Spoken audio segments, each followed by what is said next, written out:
Okay, good evening.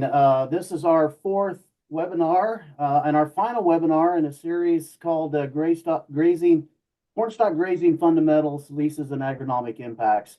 I'm Brent Plugi, Extension Educator in Kearney, focused in livestock systems.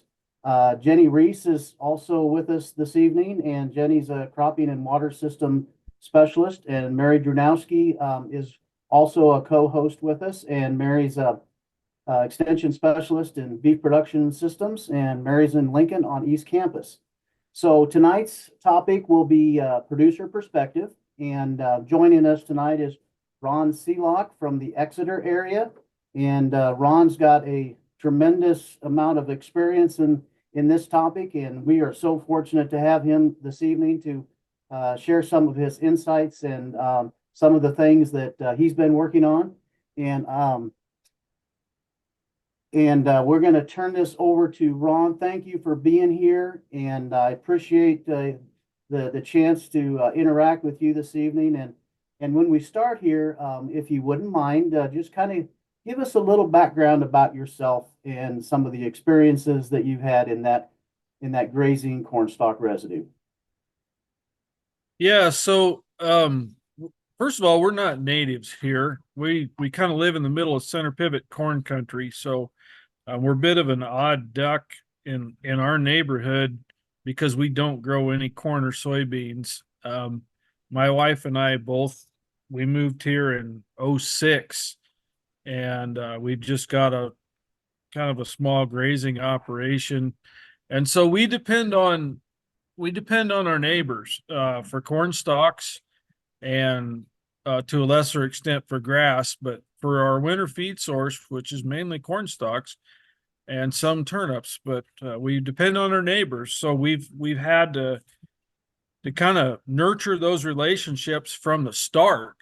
And so that's kind of a unique thing that we've had to deal with because we didn't have those relationships that grandpa and dad and the generations back had formed in our neighborhood.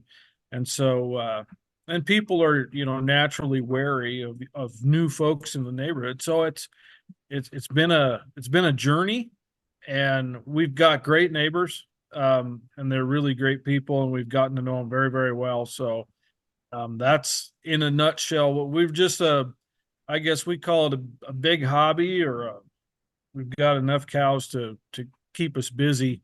We both have off the farm jobs as well. So I don't know anything else I should cover. When was the first time that you started grazing corn residue? Remember the year? Do I have to say? No, Uh, you. uh, you know, I we got a few cows when I was in 4-H, so it goes way, way, way back.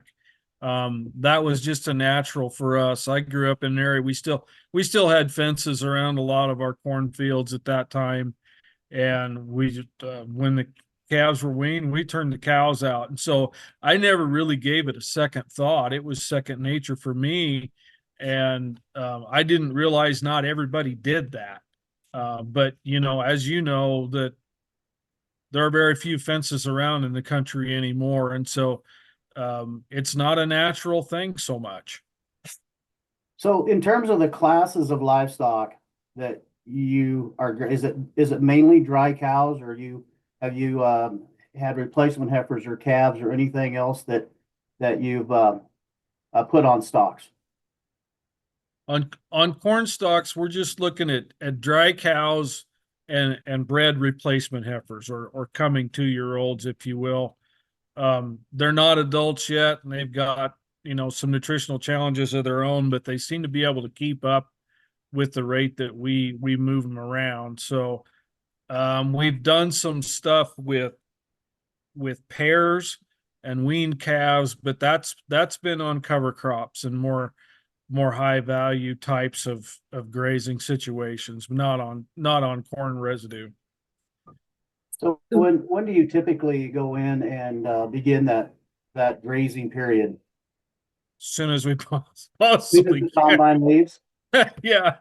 By the by the 1st of October, our grass is pretty well fizzled out a lot of years, and so we're kind of sitting and waiting for somebody to get done and want some cows. And a lot of times, the first field or two, it's usually a situation where somebody got into the field with the combine and went, "Oh my gosh, what happened here?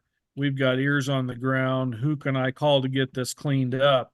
And so a lot of times that first field or two is just right out of the blue, but it's a lot of times early, and then it allows us to get into our more normal routine with our other neighbors.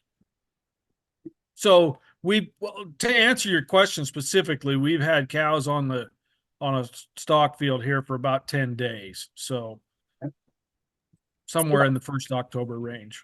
I'd be interested because you said with your bred heifers, that they're able to make it at the rate you move them around. So how do you determine like the rate at which you move them around? I don't have a magic formula for that, Mary. But we probably move them faster than a lot of folks do. We don't try to clean up all the leaves or anything like that. We're out there, we're making sure we get the corn cleaned up. And honestly, when we leave, there's a fair amount of leaf material left on the ground. What about husk? Not too many husks left. Yeah, they're picking up most of the husks. So we're probably in between that, staying too long and getting close to moving too fast.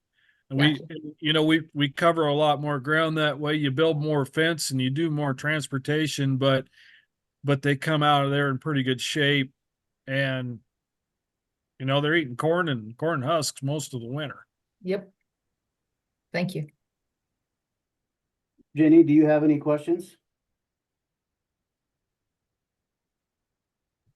Not right now.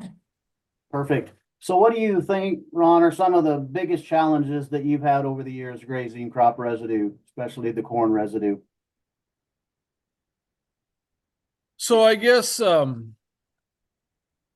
in practical order, one is water. Water's a challenge for everybody. Water's tough in the winter.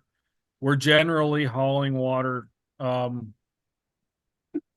second one, I think, to be honest, would be 500 horsepower tractors versus fence. We deal with that, or a floater or a well truck or somebody else. You just can't see it. And I don't blame it on anybody, but you're driving in and out of those fields year after year, day after day, or week after week, and those fences aren't there. And then all of a sudden it's wrapped around your bumper, and then I have to deal with the broken fence, but that happens. The third one, probably we're getting into less practical type things, but being the unknown guy in the neighborhood. So like I said, we came in, and what we had to do was we had to deliver success stories so that we could develop a positive relationship with our neighbors and a positive reputation. So we didn't want to have oopses or things that we didn't want to have cattle out. I mean, because you don't want to be that guy. So we go over and above to try to make sure that we're successful for us and for the landowner. And then the fourth thing I think is a challenge is old paradigms. So when I was a little kid, this is what we planted corn with. We had a 30-20 and a 4-row planter, 494A. And so what we've had to learn is nobody plants corn with this anymore that I know, at least not in this neighborhood. So we've upgraded a lot since the 60s and 70s, but a lot of us haven't upgraded our fencing much.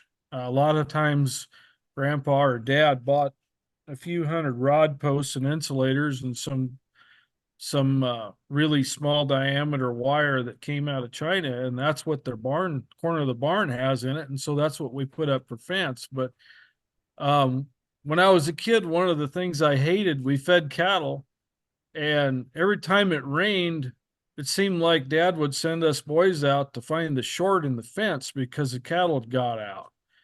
And boy, I hated that because it was always hot and it was muddy and it was muggy and everything else. And it wasn't until I got to college that I learned that, it doesn't have to be that way. There are other ways to do this. And so we've learned to upgrade our equipment. And so my wife says I have a fencing problem. She's probably right. There's a bunch of reels there on the bottom right. We have 30 some reels, and I don't know how many pigtail posts. As you can see, there's a good share of them gone there, but um, that's what we use. And we use 12.5 gauge high tensile wire. So when the deer hit it during deer season, it just kind of goes whang and comes back and it stands back up. So we don't fight some of those problems, but we have spent some money on some of this. So that's a paradigm shift that we have intentionally done to help us have success stories in the neighborhood and to not get those phone calls that nobody wants to get that your cattle are out on the road. So yeah, this is another one.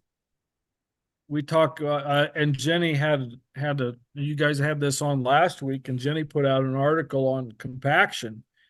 So that's a reel, and those are about the size of a dinner plate. And this is in the corner of a field. I was building stock field fence here, and this happens to be where the trucks go in and out and everything. So I understand this is interesting. It's not a fair comparison, but this is the kind of compaction that some of these fields have in them. They had just gone through this corner with a chisel plow to try to break this up. And you can see the size of the clods there. They're just huge. So that's real compaction. I don't think you're going to get that with cows, but so that's a paradigm that we deal with. Nobody wants compaction, and a lot of that's been blamed on the cow, and maybe there's some legitimate stories going back there. And I know people that have had problems that 20 years ago somebody left their cows on in a wet spring into the third week of April and the ground got hard. So they're true stories, but yeah, well, not every mechanic is the same, not every doctor's the same, and not every lawyer's the same. So why would we think every cowman is the same? So I think the lesson here is respect your neighbor's land, respect the land of the people that are letting you have a lease, whether it's to farm it or to hunt it or to graze it or whatever. I think that's the lesson to be learned there. So I don't know what the next picture is. Let's see. Yeah, we can move on with opportunities if you want to, Brent. That's fine. But let me ask you, this grazing through snow, occasionally, we'll get a pretty significant snowfall that may last for several days. In a situation like that, what is your backup plan? Do you have a backup plan? We have a backup plan. We probably don't enact that backup plan as fast as some people might do that. I firmly believe that the minute it snows, we don't need to be going out and getting those cows and bringing them home. As long as it doesn't crust over, or if it doesn't ice, or if it's not 2 feet deep, those cows do a great job. And they actually prefer to be out there working through that until it gets just miserable for them. We have to be reasonable about that. But when that situation does come up, and we had that last January when we had that big snowstorm and 20 some below zero, whatever it was, and we have some hay on hand. We don't have a lot of hay on hand, but we do have some hay on hand that we can take out to those cows and roll out if we need to. That's plan B. Plan C, and I've never had this happen yet, but if things really get bad, we've got a pile of silage that's intended for our yearlings and our heifers and our backgrounding operation that we could bring those cows home. We've got the feed for them here. It would upset the apple cart on our other enterprises, but that resource is available to us. So Great, thank you. I guess I wanted to talk about this a little bit, and I said what I wanted to say, but don't be alarmed if you get a little snow. Pay attention to your cows and how they're acting. If they're not walking the fence and they're not bawling at you, they're probably pretty happy out there. The opportunities to save money versus harvested feed here are just phenomenal. And I always tell my neighbors when we talk about, well, what about rent? And they give me a number, and a lot of times it's a number that's, a historical number, a number that they're used to hearing. And I say, well, that's great, and I appreciate that, but I want to be back next year. I want to make this worth your while. And so I don't want to say that we need to raise our rents, but we need to make it so it's somewhat enticing for the landowner. And when you're looking at, $1,000 an acre revenue off of some of this ground, a few extra bucks isn't much, but it never hurts to have a few extra dollars off of your acres. If you could offer them a bushel or two more yield, if you're an agronomist and you can offer a farmer a bushel or two more yield across his acres, they're very interested in that. And so those are the kinds of dollars that, I think that are legitimate to give a landowner in exchange for the stock rent. When you look at the cost of delivering feed to the mouth of these cows and then hauling it back out in manure, it's a no-brainer. So Ron, you got a picture here where it looks like you're got a tumble wheel and you're moving that tumble wheel. Yeah, I guess so this is a strip grazing situation. I can't remember exactly where this is or even what year, but yeah, so those tumble wheels are we'll move them daily. And what we're doing is we're allowing these cows a daily ration, if you will. It'd be no different than starting up a tractor and a feed wagon, really. And we don't do this routinely on corn stalks, but this picture I'm going to say this was probably taken in 2017 or 2018, early 2018, when we had that wind, just like we had today, that blew a tremendous amount of corn down on the ground. We had some serious losses of up to 100 bushels of an acre that got blown onto the ground. And so I know people turn their cows out, cross their fingers, and hope for the best. That's not really our method. We want to see those cows come back home standing. And I'm not saying that they wouldn't, but I didn't want to risk it. And so we put these tumble wheels out, and we had some of them already. And then we could go out, and Mary, props to you and Aaron Berger for some of the information you guys put out at that time to help us out here in the country figure out just how much we could allot these cows each day.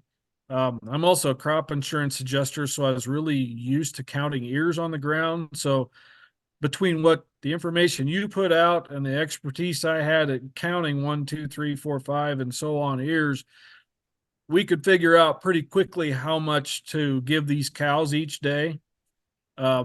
Interestingly, we learned a couple lessons in that, and this is a bit of a sidebar, but we put some fall pairs and some weaned spring calves out on that and supplemented them with protein. There's two lessons we learned: that actually those cows can get to the point where there's not enough forage for them to clean up the corn.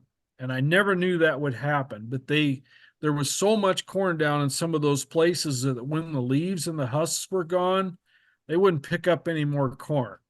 I thought that was really interesting. And the other thing I learned was you can founder a heifer calf on corn stalks, even with daily allocations. And it never crossed my mind that MGA might be something I might want to consider in grazing in that situation. But we did founder a couple of heifer calves on those corn stalks in 2017, 2018. So again, this is not our normal situation with corn stalk grazing. We use it routinely in cover crops, but those are with higher value cattle usually. But these are a great tool. They're not cheap.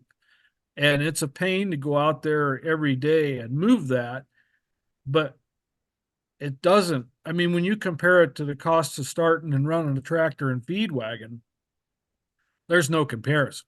This is just a picture. Actually, it's a video of a cow move. And this was one of our earth. And by the way, I had to adjust this video. My cows are not that long. I had to squish the video to make it look on the screen, and I got it a little bit out of proportion. But anyway, this was a field we grazed early a year ago, and we just allotted them a few days at a time. What you can't see there very well is there's actually a pivot on that part of the field, and tumble wheels and pivots don't do well together because you can't roll the fence past a pivot tower. And so that's what's going on here. These cows are just moving through a gate. They are used to being moved daily during the summer. And so they are used to that four-wheeler being parked at the gate where they're going to go through. And so it's almost like a dinner bell to them. And so this is how much work it takes to move cows. I'm standing there running a camera and letting them do that themselves. But, it's just kind of neat when people say that it's so much work to move cows. I kind of chuckle. This is actually a tumble wheel move.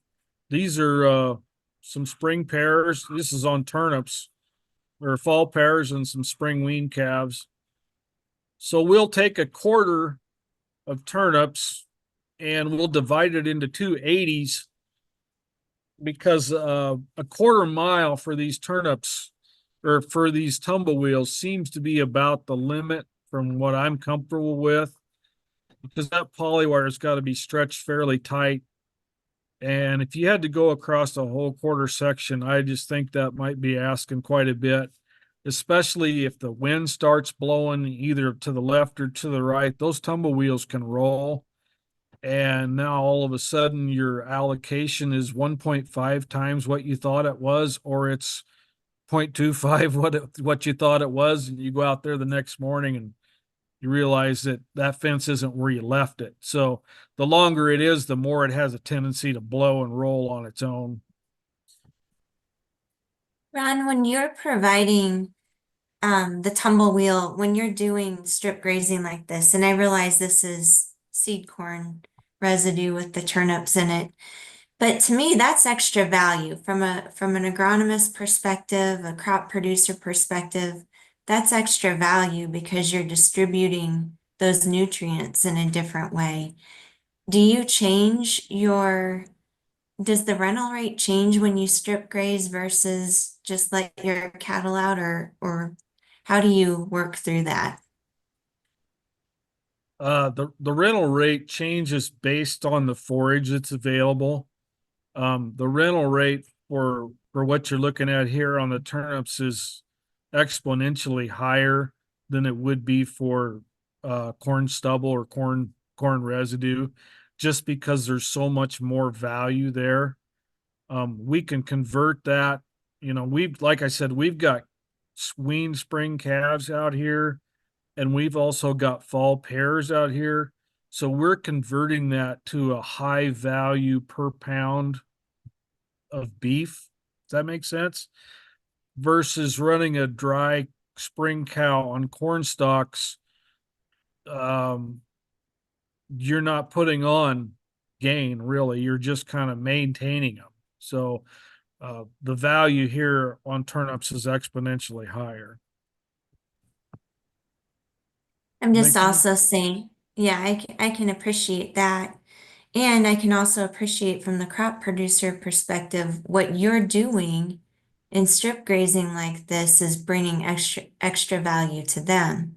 So to me, that should adjust the rental rate towards you to be more favorable because of the extra that you're doing with distributing the nutrients with the cattle this way, Yeah, and I would if agree. that makes sense. Yeah, I would agree with that, and I think we try to make it a win-win situation. So we do think that what we're doing here with the strip grazing is adding value, and we're also paying a high rental rate. But we also want it to work for the landowner to incentivize them to let us come graze there. Okay, we don't want to sign the check to give all of our profit away, but we want to have our margin here, and without the factory being their field, we don't get an opportunity for the margin. But yes, strip grazing, there's a lot of benefits to that. To me, to the landowner, or to the crop producer, we're getting those cows in a strip each day. And so if we get a weather event, if it's, I don't know what time of year this is, but if the ground's still thawed and we get a rain, they're not tromping all over the whole field. They're in a strip. They're in a concentrated area. There's going to be some footprints and some things like that, but it's going to be in a small area. The other thing we'll do, if we can do it based on how the field is laid out, we will run our water tanks along the side of the field, maybe right where we're standing, for example, or where the picture point from this photo, and we will move those water tanks along with those cows so they're not trailing back and forth to water all the time and creating that kind of an environment. So not only do you not get a compacted area where the tanks are, you don't get a trail. Now that's easier said than done, because when the weather gets cold and you get 600 or 800 pounds of ice cube in those tanks, you're just not going to move them around that much. But our we're really trying to have those tanks drawn down each time before we refill them, just so that we don't have that ice buildup. But that is an issue that you have to deal with in January and February in Nebraska.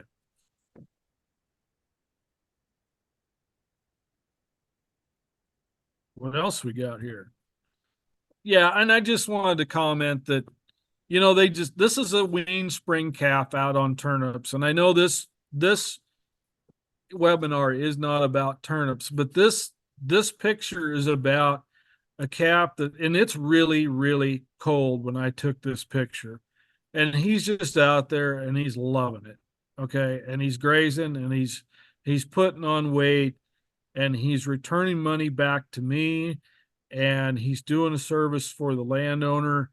And there's no need, in my opinion, there is really no need for him to be standing around in a dry lot eating a bunch of feed that I'm hauling to him.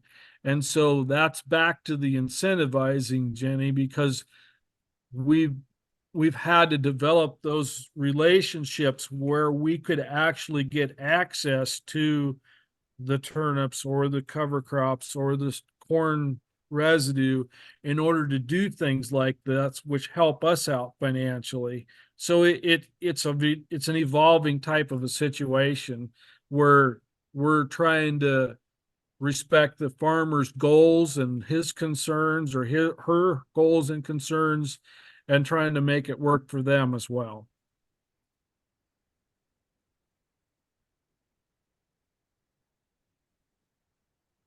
And Brent, I think one of the things that you wanted to talk about is how do you know when to get off?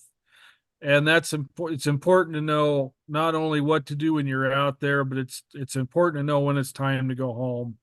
And here's a string of cows, and they're ready to go home. And this field, before this snow hit, it had been grazed, and they pretty much finished it up, and they knew there was nothing under there, and so it was time to go home. I had bale of hay on the front of the tractor here, and I had a nice little parade of cows following me to the gate. But they weren't hurting any, but it was time to get off of there. It was time to say enough is enough, and things are going to start going backwards if we stay much longer. Ron, this is Brian. I was just curious, when I'm moving cattle daily or every few days, sometimes they talk to you if you've misjudged their allotment. Is that something you experience? And how do you adjust to that? Yeah, I never get it wrong, Brian. Only once a week or so. Only once a week, yes. Yeah, and it's funny because that's kind of the art part. There's a lot of science to, measuring forage and estimating those intakes and things like that. You can kind of go overboard with that at times. And some of it is just reading your cows and reading the forage that's left. As you know, I'm not telling you anything new, and you're just going to get it wrong, and you just have to be ready to make a change the next day. And that's the beauty of, if you're talking about frequent moves, that's one of the real advantages is you can make those adjustments before there's any real damage done.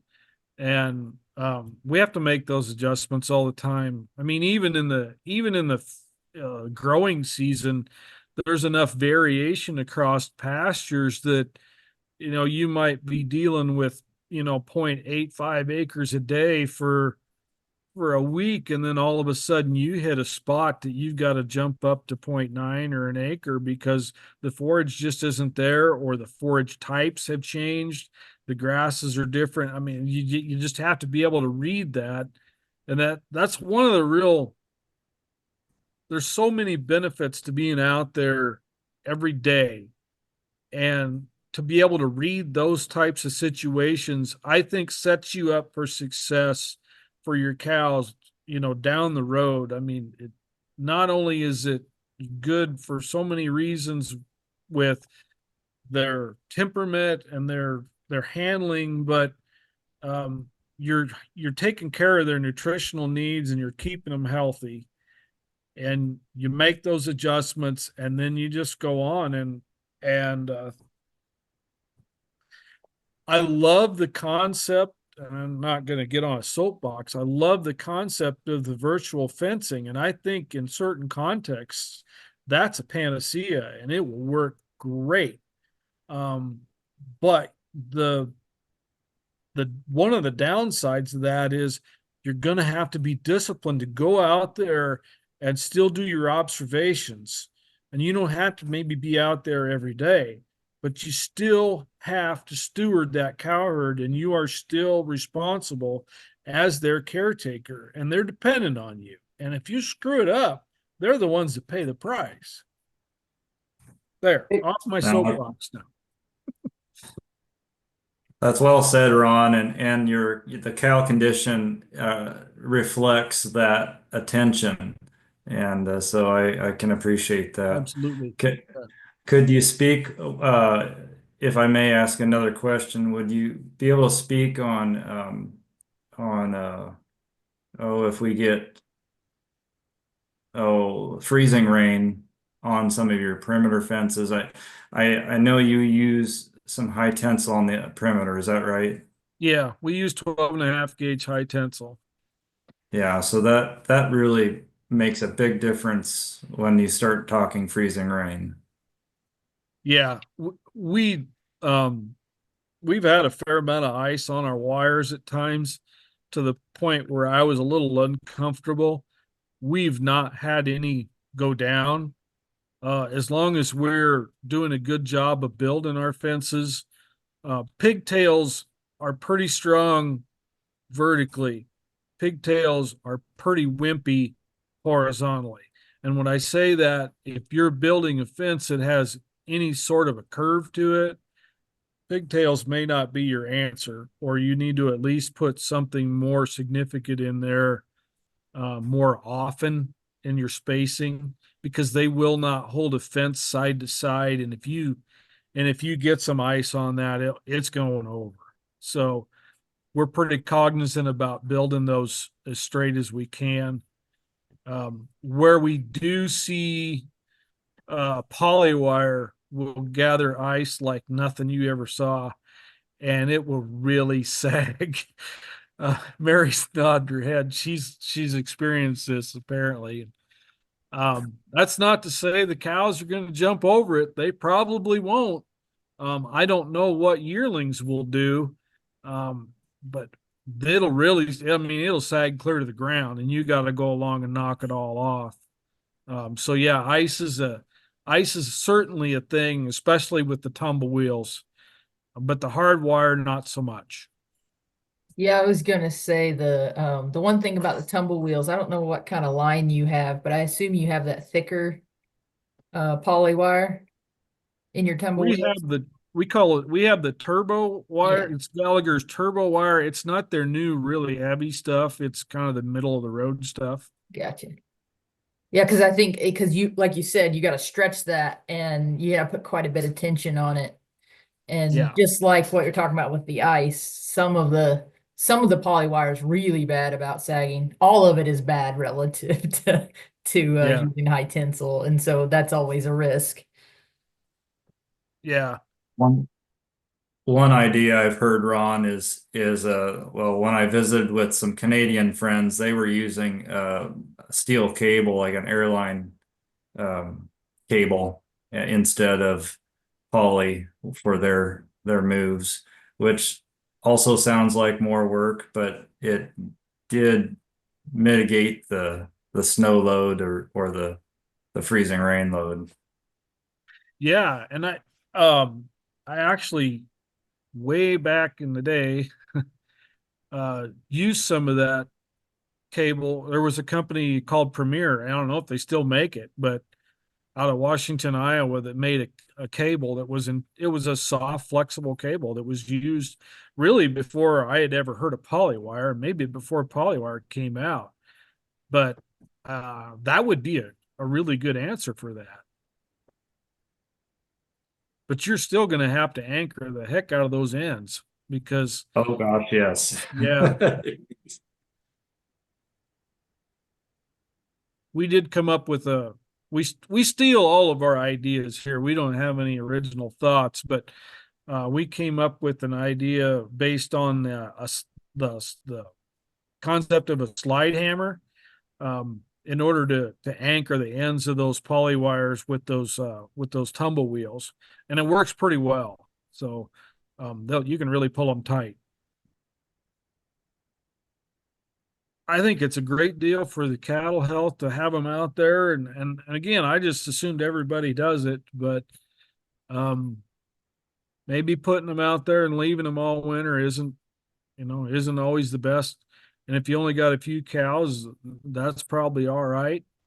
But it still takes some monitoring as you're going along. And there's going to be new things come along. We're going to keep learning ways to do this better, and we keep learning more. The crew at UNL is doing a good job.